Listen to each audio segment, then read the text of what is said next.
What's going on, everybody? It's Justin Harvey at Quantify Planning. Hope you're doing well today.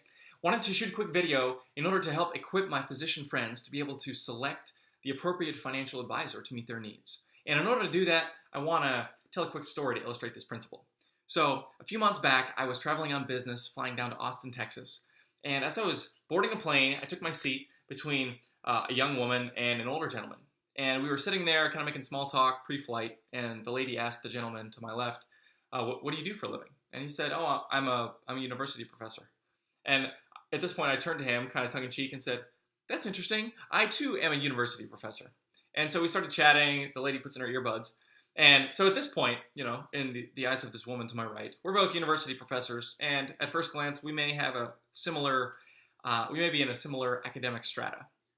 But upon further conversation, I was sharing with him, yeah, it's great. I just started as an adjunct faculty member at Villanova University. I'm really excited about that. I'm primarily a financial planner and do financial advice and investments, but I just started teaching at my alma mater. It's my first semester. I am teaching a portfolio management class to rising seniors, and that's really great. And he said, oh, that's really great. I am a tenured professor of computational linguistics and artificial intelligence at University of Pennsylvania, and I've been there for a couple decades.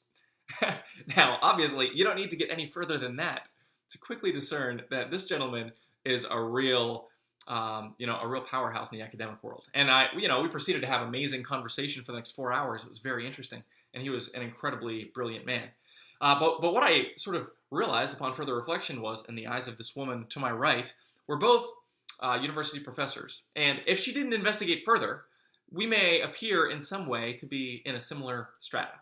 But obviously, upon further investigation, this gentleman was in a league of his own, quite literally.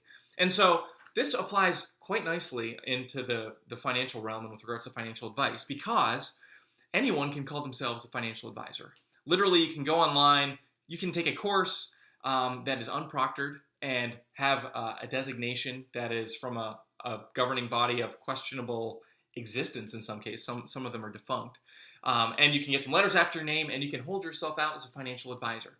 Now, if you don't know what to look for, if you don't know the signs, you may take this at face value and say, oh, so-and-so says they're a financial advisor, they must be qualified to be able to give me good financial advice. However, it's important for you as an investor, as someone who's going to be putting your financial well-being into the hands of a financial professional, to make sure you do due diligence to ensure that the financial credentials, the letters after somebody's name, are legitimate and meaningful, and that they have some rigor attached to them. So here I have a list of, just off the top of my head, some of the rigorous, legitimate financial designations that exist out there.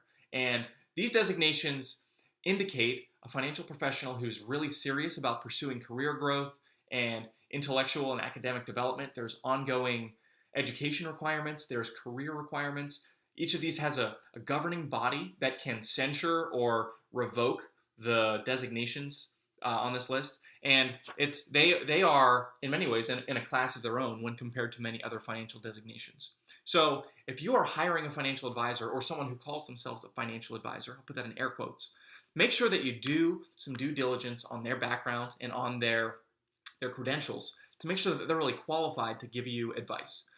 In the link below this video, I'll put a link to Finraorg, which is a website that's a financial watchdog group for consumers. And they have a database of all the different financial designations that are known in the financial realm. And attached to each designation, they give the academic requirements, the experience requirements, etc., so that consumers can quickly have transparency to different designations and what they entail. So that if the designation isn't one of these, you can go in and find out what exactly does this advisor have to do in order to get this credential, and does it really mean anything, or is it pretty much not even worth the paper that's printed on?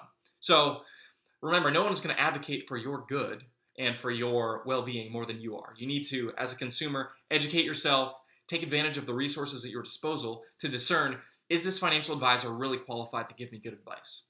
So hopefully you find that helpful, and hope that everybody out there has a great day.